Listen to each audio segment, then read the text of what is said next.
Have you ever looked a man dead in the eyes while legally amputating a piece of your own vehicle? I highly recommend it. It is, without a doubt, one of the most uniquely empowering experiences you can have on a Tuesday afternoon in Scottsdale, Arizona. Right now, a cascade of blazing orange sparks is raining down onto the scorched driveway concrete, bouncing off the steel toes of my work boots and scattering into the pristine Bermuda grass. The angle grinder in my hands is screaming, a high-pitched metallic shriek that reverberates through my chest and echoes off the stucco walls of my subdivision. Through the shower of sparks and the thick, acrid smell of vaporized steel and burning cutting discs, I can see him. The tow truck driver.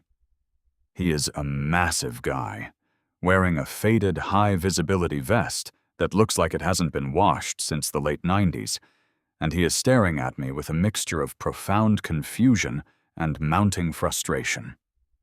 His name tag says Hank. Hank does not get paid enough for this. Standing about 10 feet behind Hank, safely out of spark range, is Richard. Richard is the president of the Desert Bloom Homeowners Association and a self-appointed deputy of the Scottsdale Municipal Zoning Board. Richard is currently vibrating with a level of rage that I previously thought was reserved for cartoon characters. His pastel pink golf polo is damp with sweat. His aggressively manicured cuticles are digging into the sides of his aluminum clipboard, and his face is cycling through various shades of plum. "You can't do that!" Richard screams, his voice cracking slightly, barely audible over the roar of the grinder.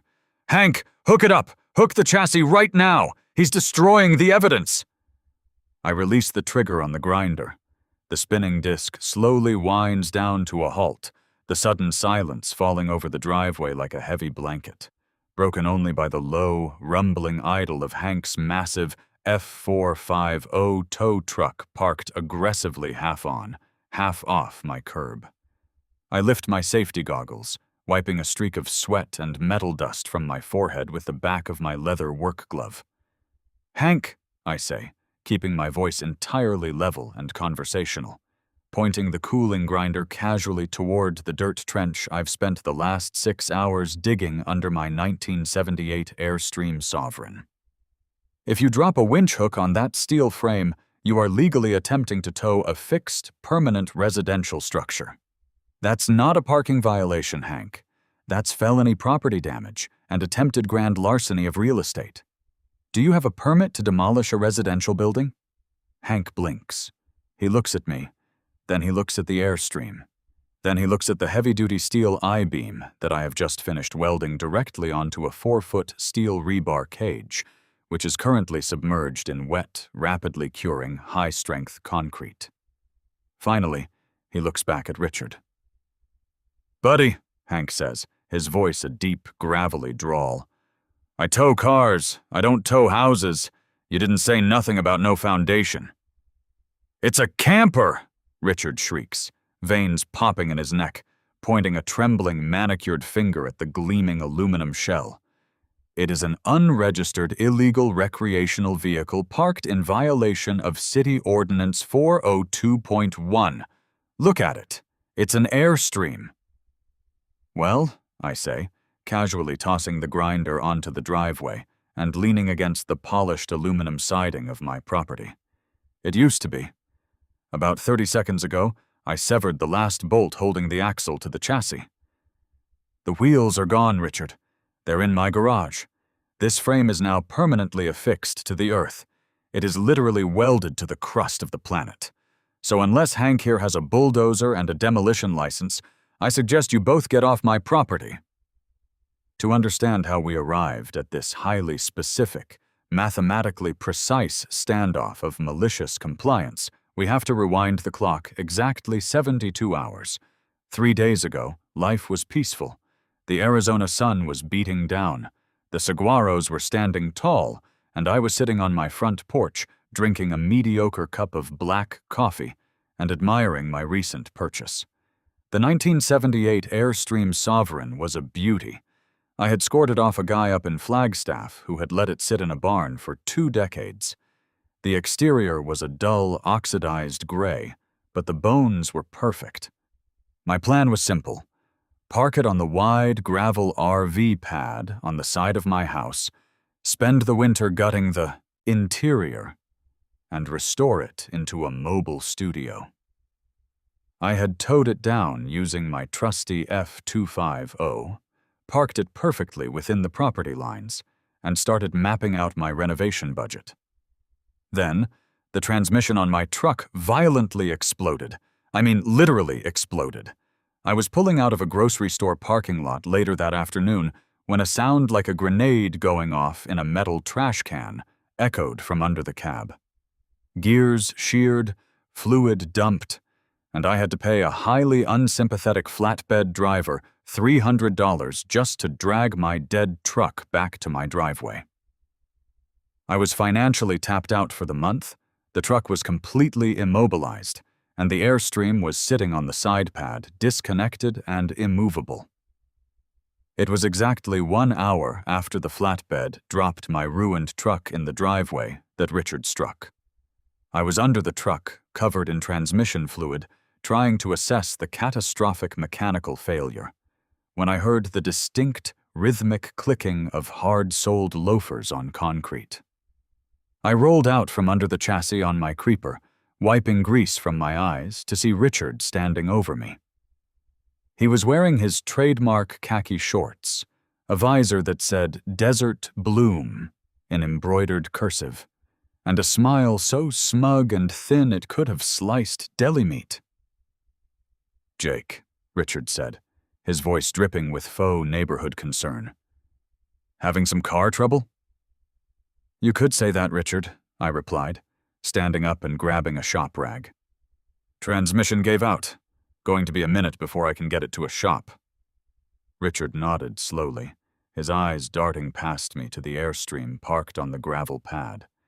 His smile tightened. "I see. Well, that is unfortunate. However, it brings me to the secondary issue of the day. The eyesore." "The eyesore," I repeated, tossing the rag onto my workbench. "You mean the vintage, highly sought-after aluminum travel trailer that is parked entirely on my own property, behind the setback line?" "I mean the unregistered recreational vehicle that is currently degrading the property values of this entire cul-de-sac," Richard corrected, pulling his aluminum clipboard from under his arm. He clicked a heavy silver pen with dramatic flair. "I noticed you dragged it in yesterday. I was hoping it was a temporary situation, but seeing as your tow vehicle is currently bleeding out onto the concrete, I assume it's not moving anytime soon." "It's my property, Richard. I'm restoring it." "Not in Desert Bloom you aren't," he retorted, his voice rising in volume. "And certainly not in the city limits of Scottsdale. Need I remind you of City Ordinance 402.1?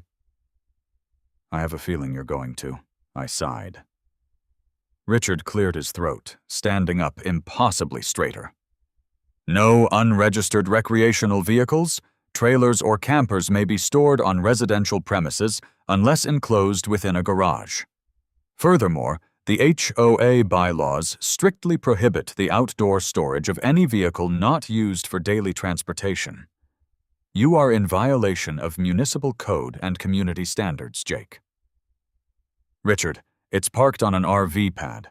The previous owner poured that gravel specifically for an RV." "The previous owner is dead, and the zoning laws have been updated," Richard said, pulling a piece of paper from his clipboard. It was bright, fluorescent neon green, the kind of green that physically hurts your eyes to look at. He peeled the backing off with a sharp tearing sound and marched past me, slapping it directly onto the front door of the Airstream. I felt my jaw clench. "Get your hands off my property, Richard." "It's an official notice," he said, tapping the sticker with his pen. 72-hour notice of intent to tow, issued by the City Zoning Enforcement Office, courtesy of a complaint filed by yours truly. You have exactly 3 days to move this hunk of junk off the property, or the city will contract a towing company to remove it at your expense. And they will impound it, and the daily fees will be exorbitant. I walked over to the Airstream and looked at the sticker. It was an industrial-grade adhesive.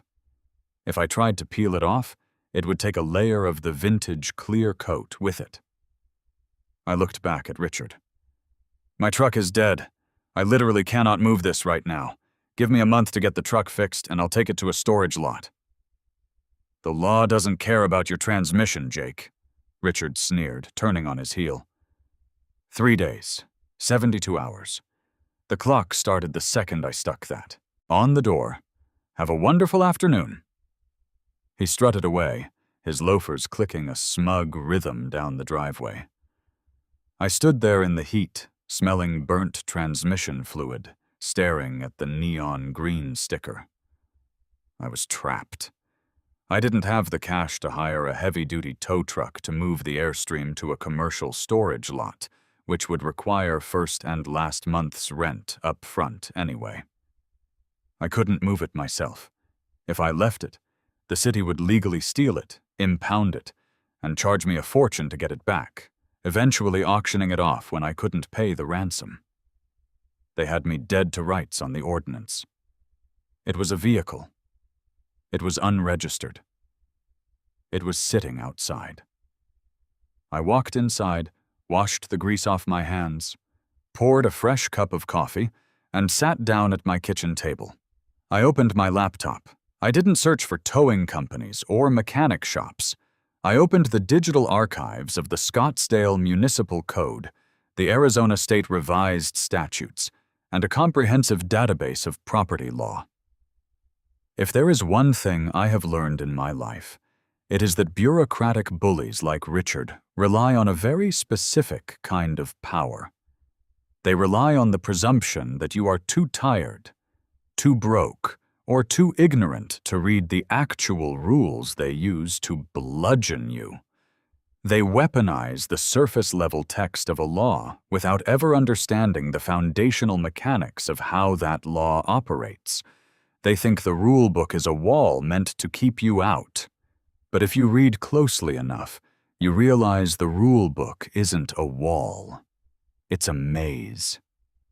And every maze has an exit. For the next 6 hours, I didn't move from my chair. I drank 3 more cups of coffee. I cross-referenced zoning definitions. I read through dense, utterly mind-numbing paragraphs about property setbacks, utility easements, and the precise legal definitions of chattel versus fixture. Around midnight, my eyes were burning, and the words were starting to blur on the screen. I was deep into a rabbit hole of property tax definitions when I stumbled across a cross-reference to a newly minted piece of legislation. The Arizona Accessory Dwelling Unit, ADU statute, which had been passed down from the state level to combat the housing crisis. I clicked the link. I started reading. My heart rate began to pick up. The statute was a mandate. It strictly prohibited local municipalities, including notoriously strict cities like Scottsdale, from banning the construction or conversion of accessory dwelling units, commonly known as granny flats or casitas, on single-family residential lots. The city had to allow them, provided they met certain basic safety and setback requirements. That was interesting, but it didn't solve my immediate problem. I didn't have a casita, I had a camper. I kept reading. I pulled up the city's specific, localized implementation of the ADU law. I scoured the definitions section. What legally constitutes an ADU? An accessory dwelling unit is a permanent habitable structure, attached or detached, that provides complete independent living facilities for one or more persons, including permanent provisions for living, sleeping, eating, cooking, and sanitation, located on the same parcel as the primary residence. Okay. My Airstream had a bed, a kitchenette, and a bathroom. It met the habitability requirements, but it wasn't a permanent structure. It was a vehicle. City Ordinance 402.1 applied to vehicles. So how does a vehicle stop being a vehicle? I opened a new tab and pulled up Arizona property law definitions regarding chattel, personal movable property, and fixtures, property physically attached to the real estate, becoming part of the land. A determining factor in classifying property as a fixture rather than chattel is the method of annexation to the realty. If the property is permanently affixed to the land or a structure on the land, such that its removal would cause structural damage to the property or the realty, it is generally considered a fixture and, therefore, real property. I leaned back in my chair. The neon green sticker outside was a notice to tow a vehicle. A vehicle is chattel. It has wheels. It rolls. It is designed to be moved. The city's jurisdiction to tow it rested entirely on its legal classification as movable personal property. But if it didn't have wheels, if the axles were gone, if the steel chassis of the Airstream was chemically and physically bonded to the crust of the earth through heavy-gauge steel welding and thousands of pounds of high-strength concrete, it would cease to be a vehicle. It would legally transform into a permanent fixture. It would become real estate. And because it contained living facilities, and because the state mandated the allowance of AD-US, the city could not classify it as an illegal vehicle. They would have to classify it as an unpermitted permanent structure. You can't tow a building. You can fine a building.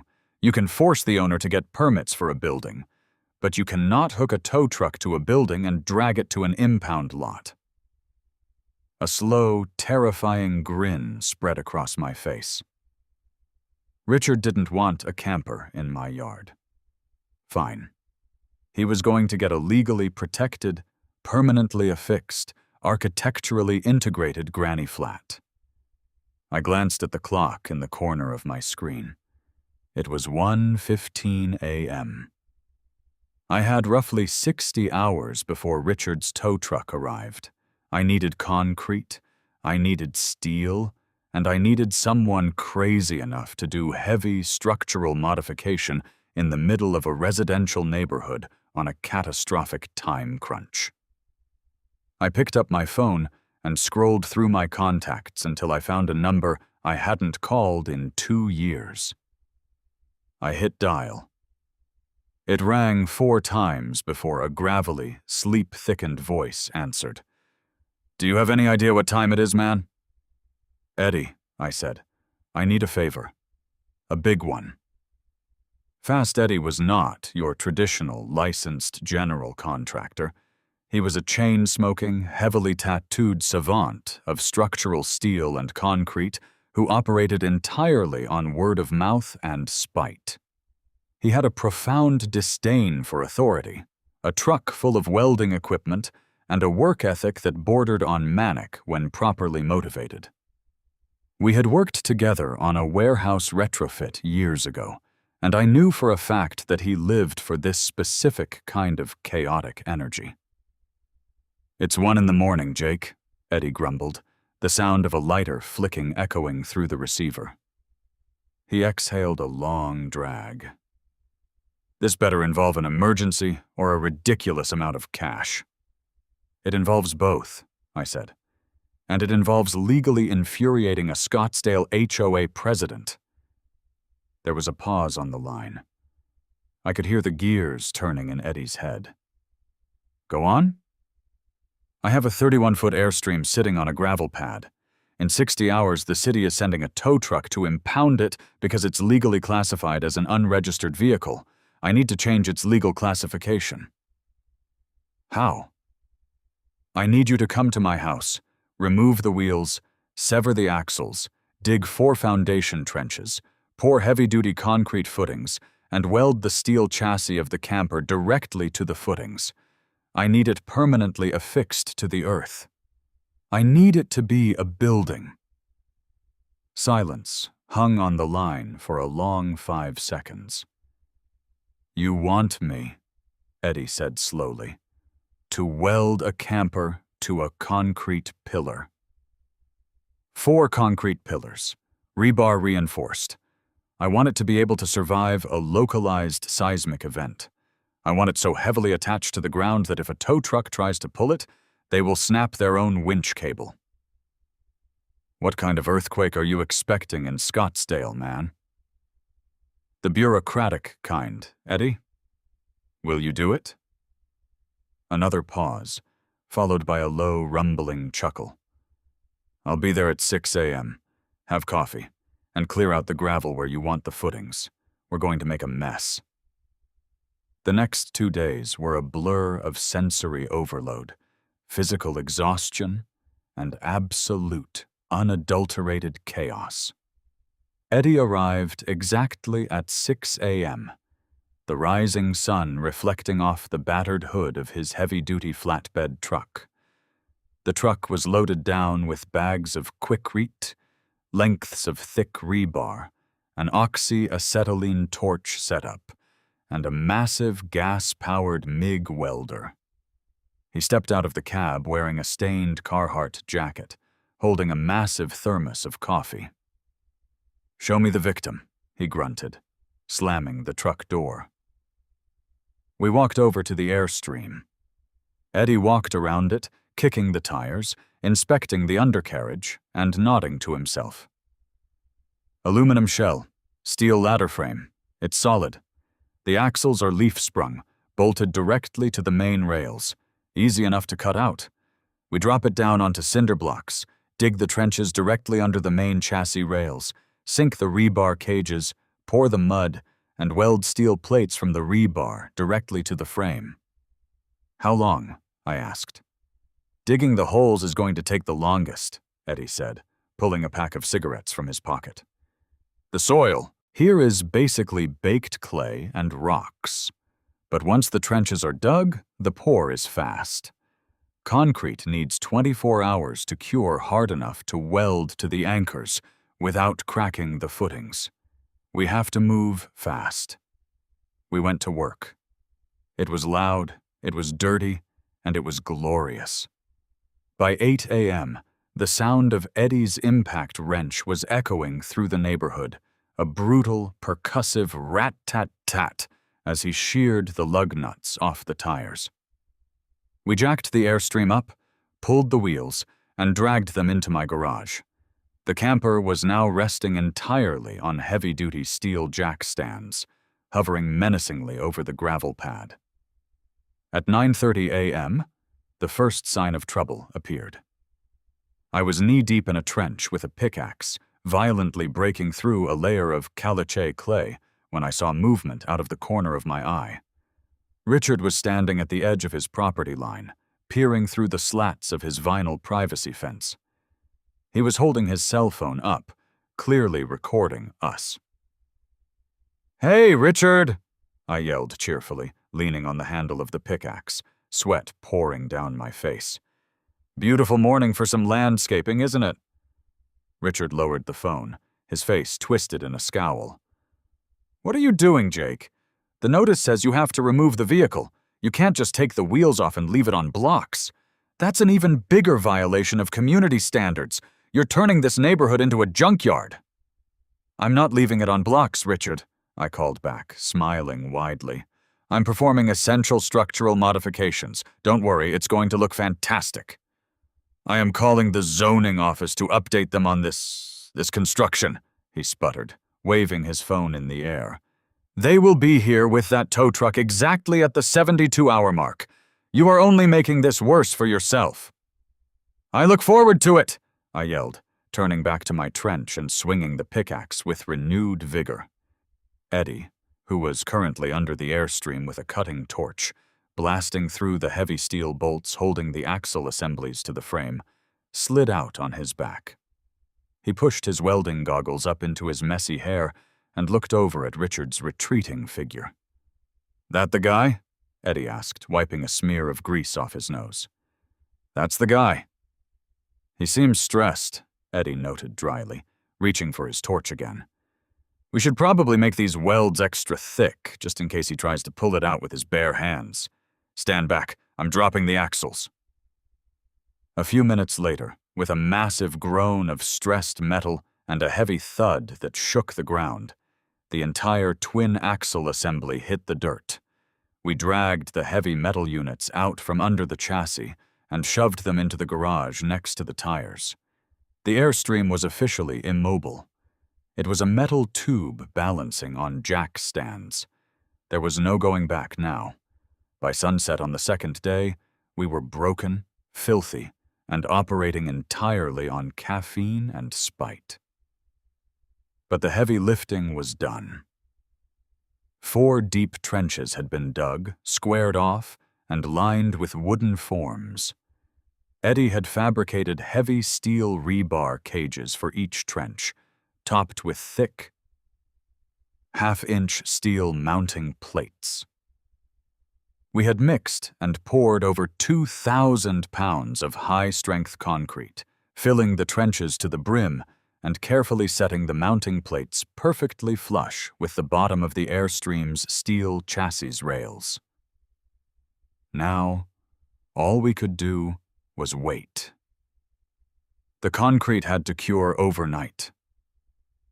I barely slept. I lay in bed staring at the ceiling, my muscles screaming in agony, my mind racing through the legal definitions, checking and rechecking my logic. If the concrete didn't cure in time, the welds would rip out. If the tow truck driver was crazy enough to try and hook it anyway, he could tear the entire chassis in half. The risk was massive, but the alternative was letting Richard win. And that simply was not an option. The morning of the 3rd day, tow day, broke hot and clear. Eddie arrived at 7 a.m., skipping the coffee and going straight for the welding rig. We walked out to the pad and inspected the footings. The concrete was pale gray, solid as rock, locking the steel rebar cages permanently into the Arizona earth. "Mud looks good," Eddie grunted, tapping one of the steel mounting plates with a hammer. It rang with a solid, unyielding ping. "It's cured enough to take the heat. Let's melt some metal." For the next 3 hours, Eddie lived under the Airstream. The heavy sizzle and crackle of the MIG welder echoed across the property, accompanied by brilliant flashes of blue-white light, illuminating the shadows beneath the aluminum shell. He wasn't just tack welding it. He was running thick, heavy beads of molten steel along every possible contact point between the chassis rails and the concrete-anchored mounting plates. He was creating a continuous, unbreakable physical bond between the camper and the ground. At 10:45 a.m., Eddie slid out from under the rig for the last time. He shut off the gas valve on his welding cart and pulled off his heavy leather gloves. "It's done," he said, wiping sweat from his eyes. "You could chain a freight train to that frame and it wouldn't budge. The aluminum body will tear off into pieces before that chassis disconnects from the foundation. It is officially part of the real estate." "Eddie," I said, shaking his hand, "you are an artist." "I am a menace to society," he corrected, packing up his cables. "And I'm getting out of here before the cops show up. Send me pictures of the fallout." He loaded his truck and rumbled away down the street, leaving me alone in the driveway. The Airstream sat there, looking exactly the same from the outside, save for the fact that it was sitting slightly lower to the ground. But beneath the surface, it had fundamentally transformed. The metamorphosis was complete. The chattel had become a fixture. I went inside, took a fast shower, changed into clean clothes, and brewed a fresh pot of coffee. I printed out 3 specific documents from my laptop, stapled them together, and placed them in a neat stack on the kitchen counter. Then, I poured a mug of coffee, walked out onto the front porch, and waited. The 72-hour deadline expired at exactly 1:15 p.m. At 1:14 p.m., a heavy, rhythmic rumbling vibrated through the soles of my shoes. I looked down the street. Turning the corner onto my cul-de-sac was a massive, commercial-grade wrecker. It was a beast of a machine, bright yellow, adorned with chrome plating, equipped with dual winches, heavy hydraulic lifts, and a steel boom that looked like it belonged on a battleship. It was the kind of truck you use to recover a flipped semi-trailer from a ditch. Driving in front of the tow truck, leading it like a pilot fish leading a shark, was a pristine white golf cart. Driving the golf cart was Richard. He parked his cart at the edge of my driveway, hopped out, and aggressively waved the massive tow truck backward. The truck hissed, air brakes releasing, and began slowly backing up my driveway, the piercing beep, beep, beep of its reverse alarm echoing off the houses. I took a slow sip of my coffee, feeling my heart rate steady. The trap was set. The jaws were about to snap shut. The tow truck stopped inches from my property line. The driver's side door opened, and Hank stepped out. He stretched his massive arms, adjusted his filthy high-vis vest, and looked at the airstream, then at my dead F-250, then at me. Richard marched up the driveway, his chest puffed out so far he looked like a pigeon in mating season. The neon green sticker was still glaring brightly on the Airstream's door, a beacon of bureaucratic triumph. "Well, Jake," Richard announced, his voice practically trembling with glee. "The time is up. The 72-hour grace period is over. You failed to comply with the municipal notice, and you failed to adhere to the HOA bylaws. Hank here has been contracted by the city to remove this illegal vehicle from the premises. And because it's on blocks and missing its wheels, he had to bring the heavy-duty rig, which means your impound fee just tripled." Hank pulled a pair of heavy leather rigging gloves from his back pocket and slapped them against his thigh. "All right, buddy. I got a hook to the front frame rails to lift it onto the dollies. Where's the hitch receiver?" I didn't move from the porch. I took another sip of coffee.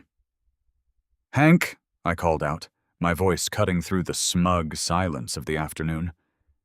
"You seem like a guy who values his commercial driver's license." Hank paused, looking at me with narrowed eyes. "I do."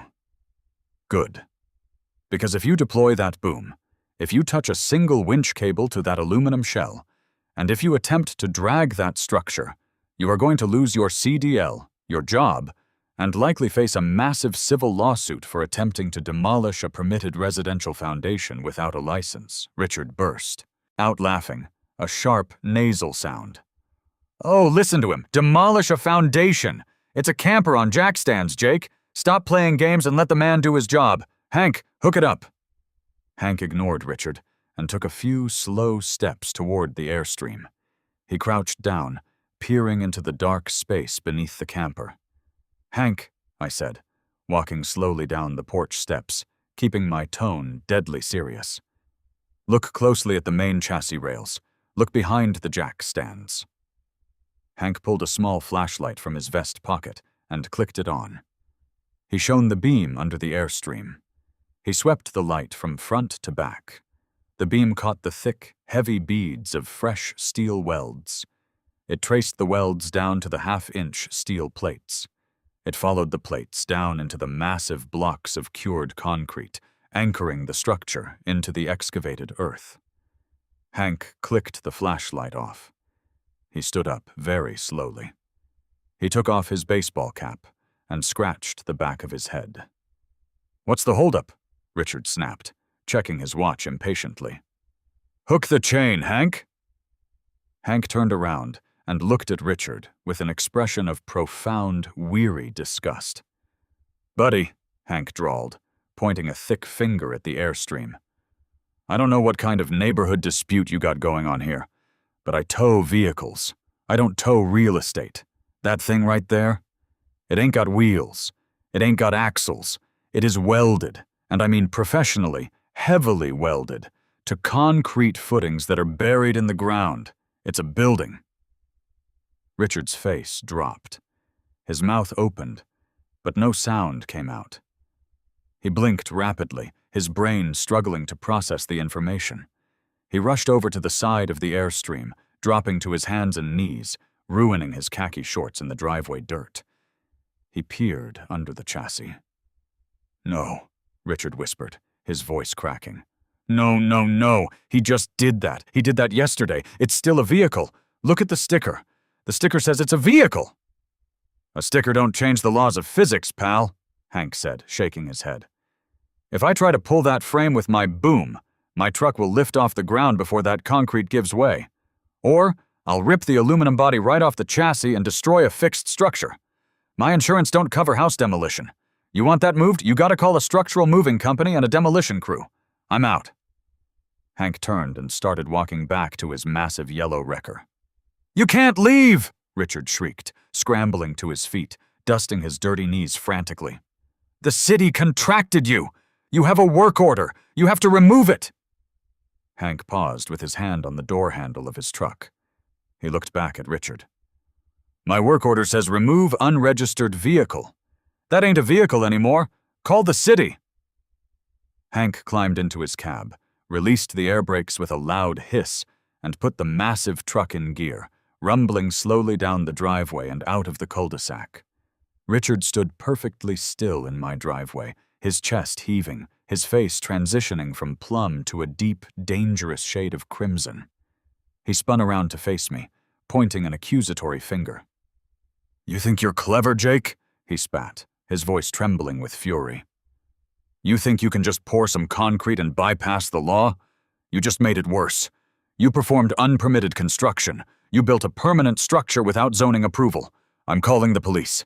I'm having you arrested for illegal construction and zoning fraud right now." Richard pulled his phone from his pocket and frantically dialed 911, screaming into the receiver about a hostile neighbor performing illegal, hazardous construction and demanding immediate police intervention. I didn't try to stop him. I didn't argue.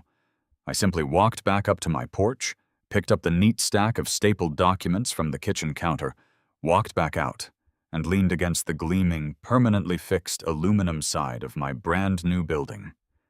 "Call them, Richard," I said softly, smiling as the first faint sound of sirens began to echo in the distance. "Let's get everything on the official record." Honestly, the 15 minutes we spent waiting for the Scottsdale Police Department to arrive felt like staring at paint peel in a sauna.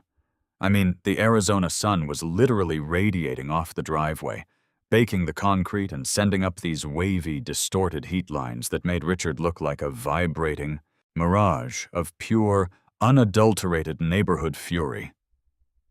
He didn't stop pacing. He was just marching back and forth in a tight little circle right on the edge of the property line, violently tapping his phone against his aluminum clipboard, muttering to himself about property values and community decay. Like I genuinely thought he was going to give himself an aneurysm right there next to my mailbox. I just stayed leaning against the cool, shaded aluminum siding of the Airstream, sipping my coffee, watching the sweat soak through the back of Richard's pastel pink golf polo. I mean, I guess it's somewhat fascinating to watch a man realize that his absolute authority over a suburban cul-de-sac is evaporating in real time. Finally, a white Ford Explorer police cruiser slowly rolled around the corner. It didn't have its sirens blaring or its light bar flashing, because, honestly, a property dispute over a camper at 1 in the afternoon on a Wednesday is literally the lowest possible priority for a patrol officer.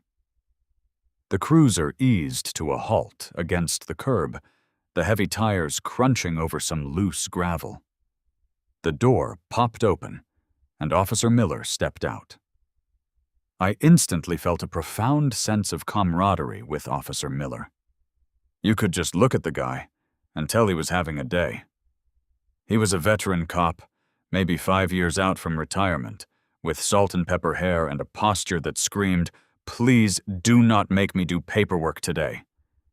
He paused by the door of his cruiser, reached into the center console, and pulled out a half-eaten foil-wrapped quick-trip taquito.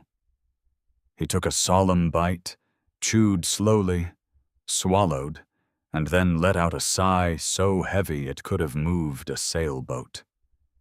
He adjusted his heavy black duty belt, resting his hand casually on his radio, and ambled up the driveway. "All right," Officer Miller said, his voice a low, gravelly rumble. "Dispatch said there was a hostile disturbance involving illegal construction and a stolen vehicle? Who called it in?" "I did, officer." Richard practically sprinted toward him, waving his clipboard like a flag of surrender.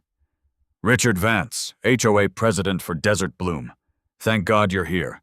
This man," he pointed a trembling, manicured finger directly at my face, "is engaging in highly illegal, unpermitted, and dangerous construction on residential property in direct defiance of a city-mandated tow order." Miller blinked slowly. He looked at Richard. He looked at me. Then he looked at the 31-foot silver metal tube hovering slightly above the excavated dirt. "I'm confused," Miller said, taking another bite of his taquito. "Dispatch said there was a tow truck here trying to repossess a vehicle, and a suspect was violently resisting." "The tow truck left!"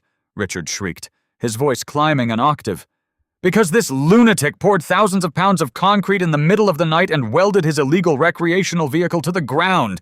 He's trying to circumvent City Ordinance 402.1. He destroyed a vehicle to build a shantytown in our cul-de-sac. I want him arrested for zoning fraud and operating a heavy-duty welding rig without a municipal safety permit." Officer Miller stopped chewing. He stared at Richard for a long, unbroken 5 seconds. Then he slowly turned his head to look at me. "Is that true? Did you weld a camper to the ground?" "Honestly, officer," I said, pushing myself off the side of the Airstream and taking a few steps forward, holding my neat stack of stapled papers. "I did exactly what the city asked me to do, in accordance with state law." "The city did not ask you to build a bunker," Richard spat, his face turning that alarming shade of plum again.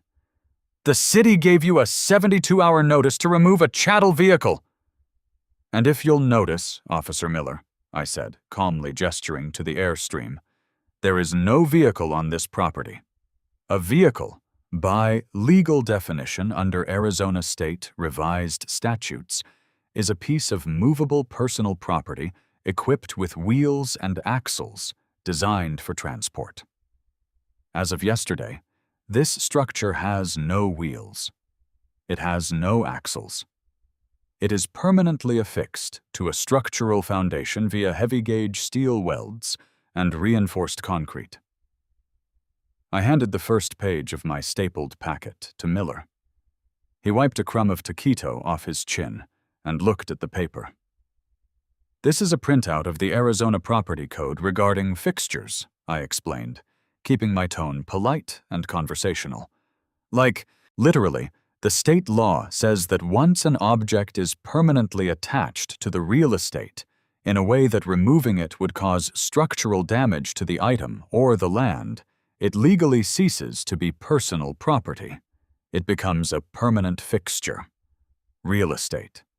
So when Richard's tow truck showed up, I simply informed the driver that he was legally attempting to demolish a building.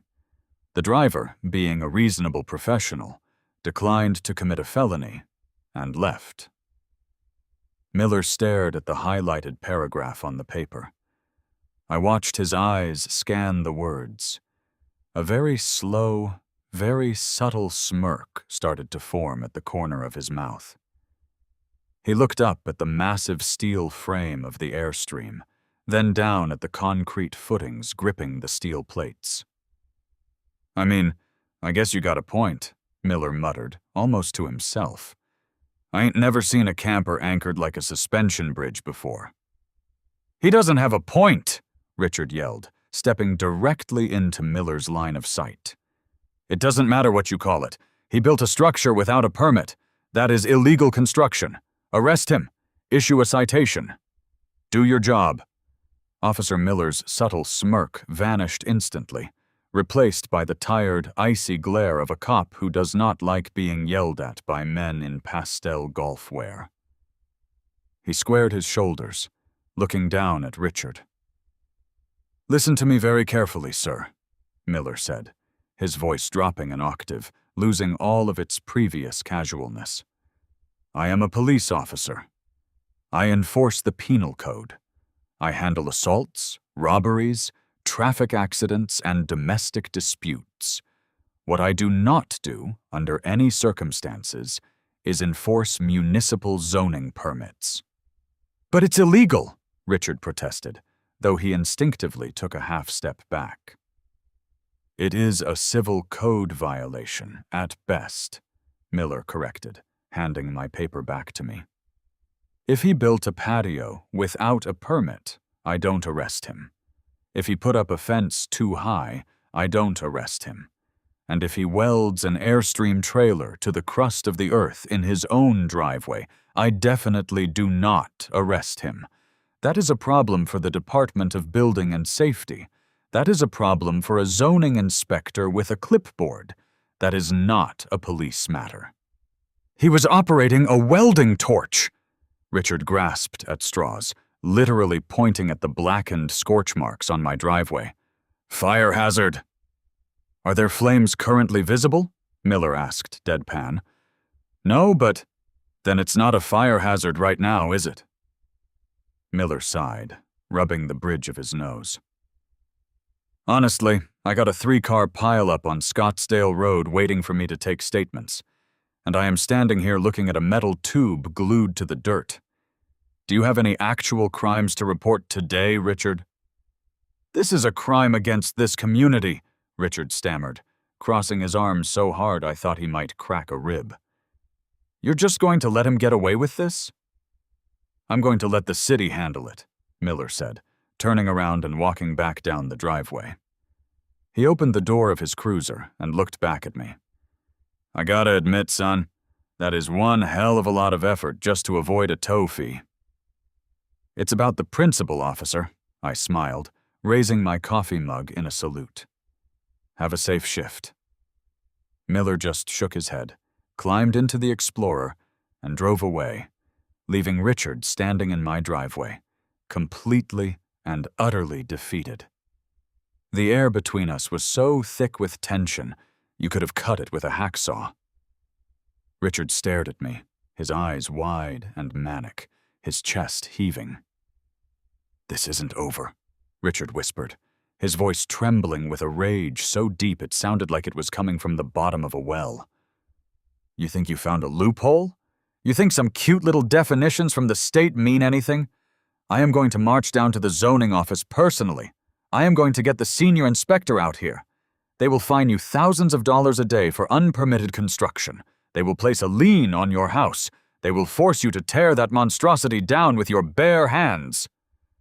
"I mean, you're welcome to try, Richard," I said, checking my watch. "But you might want to hurry. The zoning office closes at 4, and traffic on the 101 is brutal right now." He didn't even yell back.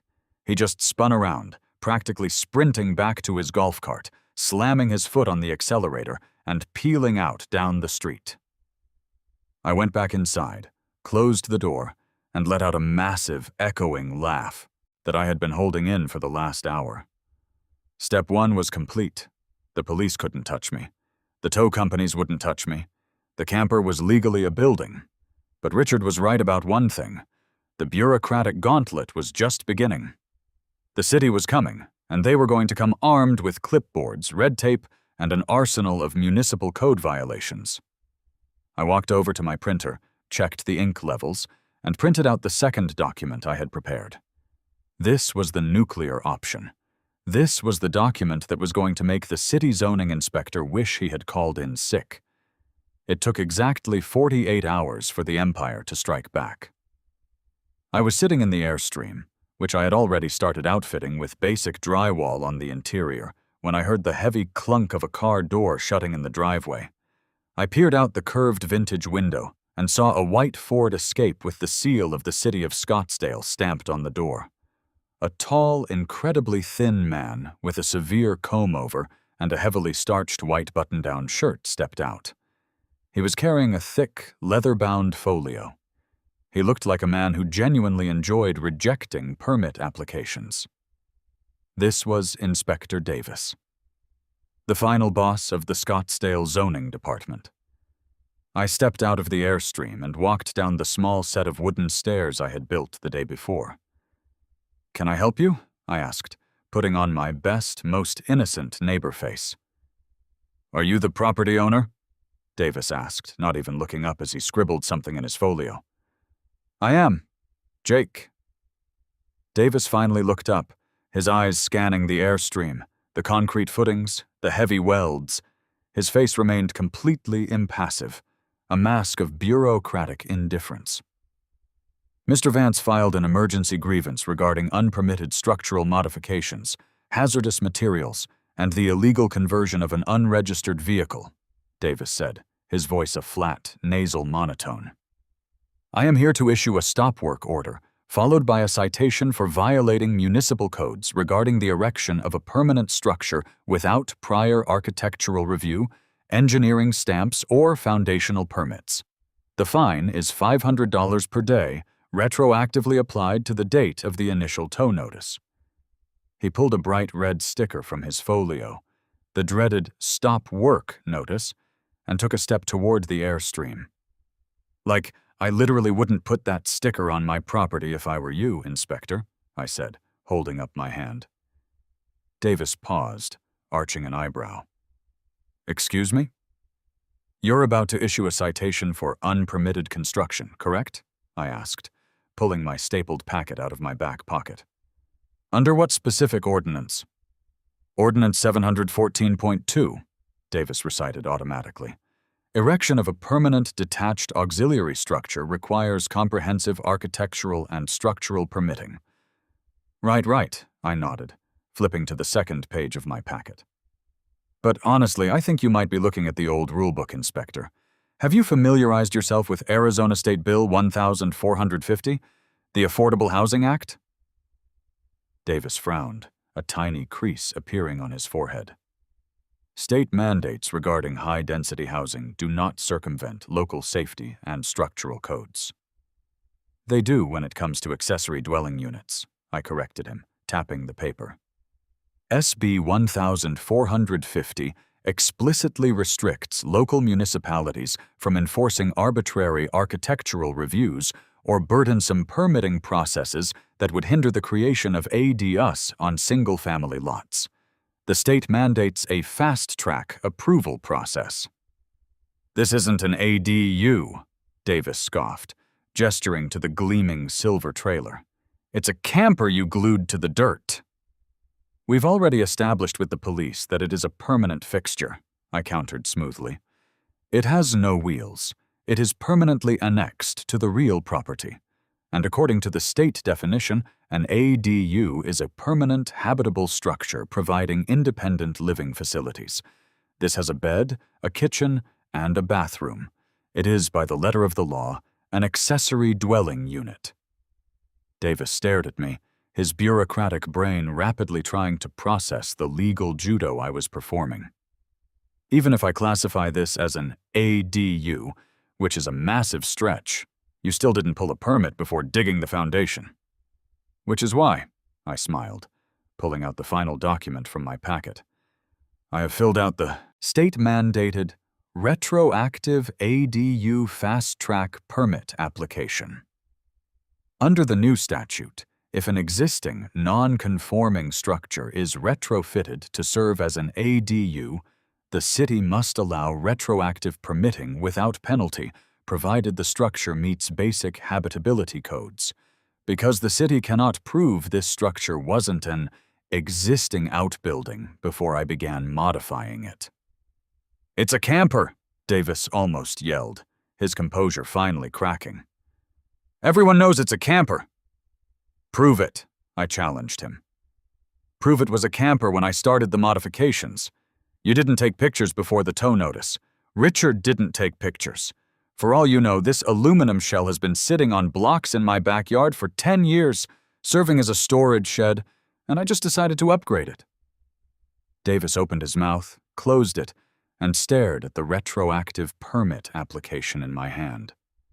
He knew the law. He knew the state mandate had completely stripped the city of its power to aggressively block us. If he pushed the issue, he would have to take me to court, and the state attorney general's office was actively looking for local municipalities violating the new Housing Act to make an example out of them. "I mean, I guess you could try to fine me," I said softly. "But then my lawyer would file an injunction against the city for violating state housing mandates, and we'd be in litigation for 3 years, during which time this casita stays exactly where it is." Inspector Davis looked at the airstream. He looked at the massive, immovable concrete footings. He looked at the perfectly filled-out retroactive permit application. He let out a long, shuddering breath, the sound of a bureaucrat realizing he had been utterly outmaneuvered by a man with a welding torch and a Google search. "I will need to see the electrical and plumbing connections," Davis said quietly, his voice defeated, "before I stamp the retroactive approval. They have to meet code." "Honestly, I'd expect nothing less," I grinned. "Fast Eddie ran the Romex and the PVC yesterday. It's fully up to current residential code. Step inside, let me give you the grand tour." Inspector Davis stepped onto the first step of my newly fabricated wooden entryway, his posture rigid, his face an absolute portrait of bureaucratic misery. Honestly, I almost felt bad for the guy. He had driven all the way out here expecting an easy kill, a simple stop work order, a massive fine, and a feather in his cap for shutting down an unpermitted renegade project. Instead, he was being forced to weaponize his own clipboard against his own instincts. He ducked his head, his comb-over brushing against the vintage aluminum doorframe, and stepped inside the gutted, partially framed interior of the Airstream. The air inside was thick with the smell of fresh pine 2x4s, PVC primer, and the metallic tang of Eddie's recent welding marathon. The original plastic interior had been completely stripped out. In its place, raw wooden studs lined the curved walls, housing perfectly neat runs of yellow Romex wire and crisp white plumbing pipes. Davis pulled a silver pen from his breast pocket and began his inspection, fully intending to find a fatal flaw. He checked the main breaker box I had temporarily mounted near the door. He traced the ground wire with his finger, his eyes narrowing as he realized it was tied directly into the house's main ground rod, perfectly up to code. He walked to the back, where the small bathroom was being framed, and crouched down to inspect the plumbing drain. Eddie had trenched a secondary line tying directly into the property's sewer cleanout, pitched at the exact mathematical angle required for proper drainage. "The structural integrity of the roof framing," Davis muttered, poking a finger at one of the aluminum ribs. "It doesn't meet the snow load requirements for a residential dwelling." "Inspector Davis," I said, leaning against the doorway with my arms crossed, perfectly relaxed. It's Scottsdale. It hasn't snowed here in any meaningful capacity since the Ice Age. The state ADU fast-track guidelines specifically state that existing manufactured structures are grandfathered into local environmental load requirements, unless modified. I haven't modified the roof." Davis exhaled sharply through his nose. He walked back to the kitchen area, inspecting the dedicated 20-amp circuits for the microwave and refrigerator. He tapped the GFF wine outlets. He checked the spacing of the studs. He looked for a missing nail plate, an exposed wire, a poorly glued pipe joint. He spent 20 agonizing minutes trying to find a single, solitary reason to reject the retroactive permit. But Eddie was a savant, and I had done my homework. There was no flaw. Finally, Davis stood in the center of the Airstream, his shoulders slumped. He opened his leather folio, placed the retroactive ADU fast-track permit application on a flat piece of plywood resting across 2 sawhorses, and stared at it for a long, silent moment. I could practically hear the gears in his head grinding to a halt. The state mandate was absolute. The state attorney general was watching. If he rejected this without cause, his department would be audited, and he would likely be fired. With a heavy, dramatic sigh that sounded like a tire losing air, Davis uncapped his pen. He scrawled his signature across the bottom line. Then, he reached into his folio, pulled out a heavy rubber stamp, and pressed it onto the paper with a violent, resentful thud. Approved. City of Scottsdale Building and Safety. He handed the paper to me, his eyes refusing to meet mine. You need a final inspection when the drywall is up and the fixtures are installed, he said, his voice entirely devoid of emotion. Do not cover the walls until the insulation is verified. Have a nice day, sir. You too, Inspector, I beamed, taking the stamped paper like it was a winning lottery ticket. Honestly, I appreciate the prompt service. Davis didn't say another word. He practically sprinted out of the Airstream, got into his Ford Escape, and drove away so fast he chirped the tires on the asphalt. I stood alone in the Airstream, staring at the stamped permit. It was the ultimate shield. It was the Excalibur of malicious compliance. The camper was now, legally, a house. Richard's towing threat had backfired so spectacularly that he had effectively bullied me into upgrading my property value with a legally sanctioned guest house. But a legal victory on paper is only half the battle. To truly win, to execute a perfect sovereign ruling maneuver, you have to make the victory physical. You have to make it loud, undeniable, and deeply, personally irritating to the person who started the war. I didn't just want a legal ADU. I wanted a monument to Richard's failure. Over the next 4 weeks, my driveway transformed from a construction zone into a masterclass in aggressive landscaping and architectural finishing. I hired Eddie to come back and help me knock out the heavy work. We hung the drywall, taped it, mudded it, and sanded it until it was perfectly smooth. We laid down luxury vinyl plank flooring that looked like distressed oak. We installed a custom, matte black kitchenette, a walk-in shower with subway tiles, and a split-unit air conditioner that blew ice-cold air. Then we tackled the exterior. The original oxidized gray aluminum was classic, but it still looked a bit too much like a camper. I wanted it to look like a tiny, aggressive luxury villa. We spent 3 days sanding the aluminum shell and then brought in a professional sprayer. We painted the entire thing a deep, sophisticated matte navy blue with crisp white trim around the vintage windows. But the pièce de résistance was the patio. I didn't just build a set of steps. I built a massive, raised wooden deck that spanned the entire length of the casita. I used high-end composite Trex decking in a rich mahogany color. I installed modern cable rail fencing around the perimeter. I hung heavy-duty, commercial-grade Edison bulb string lights crisscrossing over the deck. I bought 2 plush, oversized outdoor lounge chairs, a fire pit, and a massive, brightly colored umbrella. And right next to the brand-new, officially permitted front door, I mounted a plaque. I had custom-ordered it from a trophy shop downtown. It was made of solid brass, polished to a mirror shine, with deep, laser-engraved black lettering.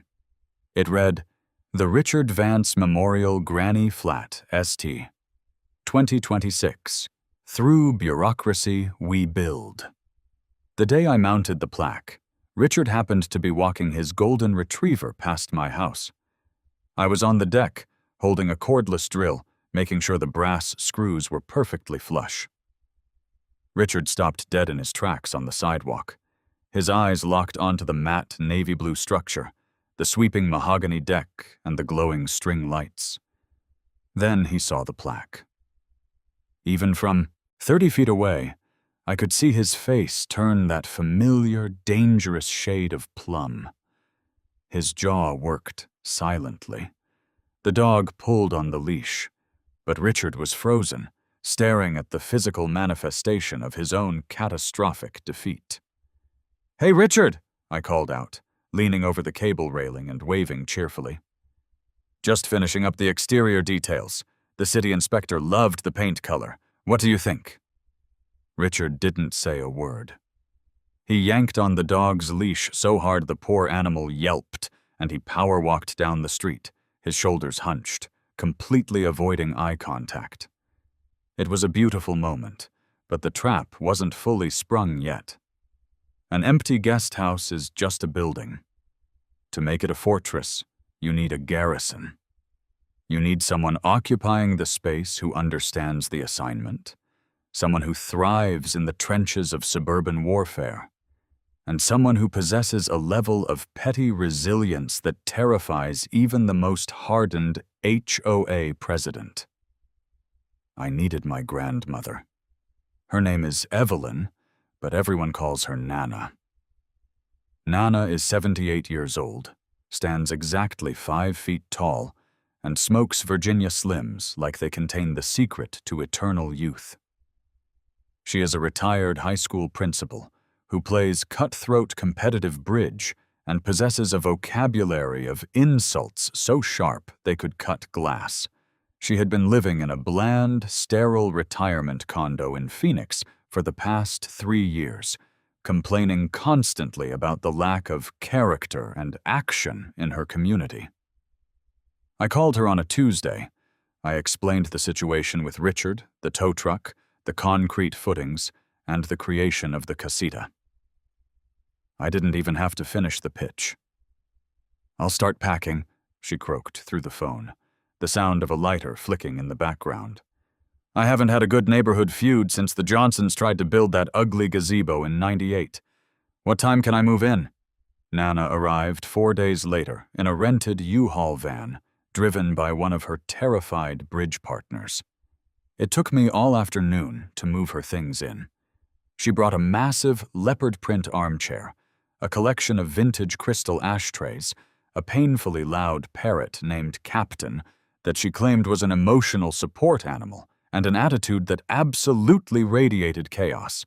The moment she stepped onto the mahogany deck and saw the brass plaque bearing Richard's name, she let out a cackle that sounded like a diesel engine trying to turn over in the cold. "Oh, sweetheart," she said, patting my cheek with a hand covered in heavy gold rings. "You've built a masterpiece.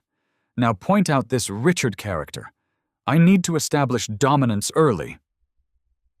She didn't have to wait long. The very next morning, at precisely 8 a.m., Richard was doing his daily neighborhood patrol. He was marching down the sidewalk, clipboard in hand, looking for improperly stored trash cans and grass that had exceeded the mandated 2.5-inch limit. Nana was sitting in her leopard print armchair, which she had dragged out onto the deck. She was wearing a bright pink silk robe, enormous dark sunglasses, and a wide-brimmed sun hat. She had a cup of black coffee in one hand, a lit Virginia Slim in the other, and the parrot, Captain, was perched aggressively on the cable railing. As Richard approached the property line, he slowed down, his eyes widening as he took in the surreal scene on my side yard. Nana took a long drag of her cigarette, blew a perfect plume of blue smoke into the crisp morning air, and locked eyes with him. "You must be Richard," she projected, her voice raspy and booming, echoing across the cul-de-sac. "My grandson told me about you. I must say, for a man who inspired such a lovely piece of architecture, you look incredibly tense. Have you considered fiber?" Richard stopped in his tracks, his mouth hanging open. He looked at the cigarette. He looked at the parrot. He looked at the bright pink robe. His clipboard began to tremble in his hands. "Excuse me," Richard stammered, stepping toward the edge of my lawn. "Who are you, What are you doing out here? I live here, Richard, Nana smiled, taking another sip of coffee. This is my residence, the Richard Vance Memorial Granny Flat. It says so right there on the brass. Honestly, I find the natural light to be quite exquisite. You can't live in that thing, Richard sputtered, his voice rising in panic. It's a camper. It's an illegal structure, and smoking is prohibited within scorched. 20 feet of the sidewalk under HOA environmental guidelines. Nana didn't flinch. She set her coffee mug down on a small side table and leaned forward, lowering her sunglasses to stare directly into Richard's soul. Listen to me very closely, you little khaki-wearing tyrant, Nana said, her voice dropping to a low, lethal purr. This structure is a legally permitted city-inspected accessory dwelling unit, authorized under state law. A legal resident. Furthermore, the HOA environmental guidelines you are attempting to quote, Section 4, Paragraph B, if I'm not mistaken, were drafted in 2012 and explicitly apply only to common areas and community parks. Private residential lots are exempt from smoking restrictions under the state's private property statutes. I read your entire pathetic little rule book last night while I was drinking my scotch. It's full of holes, Richard, just like your authority. Richard physically recoiled. He was used to dealing with tired parents, apathetic homeowners, and people who just wanted him to go away. He had never, in his entire tenure as HOA president, encountered an apex predator. The bird, Richard stammered, pointing a shaky finger at Captain, who was currently preening his feathers. Livestock and exotic birds are banned! Captain is a federally registered emotional support animal, Nana shot back instantly, pulling a laminated card from the pocket of her robe and waving it in the air. Protected under the Fair Housing Act. Try to evict my bird, Richard, and I will personally tie you up in federal discrimination litigation for so long you'll be paying legal fees out of your pension. Now, unless you have a warrant, a valid citation, or a better attitude, get off my sightline. You're ruining my morning aesthetic. Squawk! Khaki tyrant! Captain suddenly shrieked, mimicking Nana's raspy tone perfectly. Squawk! Loser! Richard's face went completely pale. He looked like a man who had just realized he walked into a minefield while wearing magnetic boots.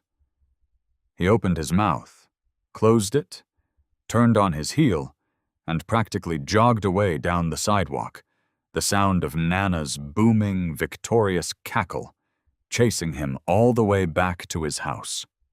Over the next few months, a beautiful, malicious rhythm settled over the neighborhood. The casita was completely bulletproof. The city left us alone. The permits were filed, the taxes were adjusted, and the structure was officially recognized as real estate.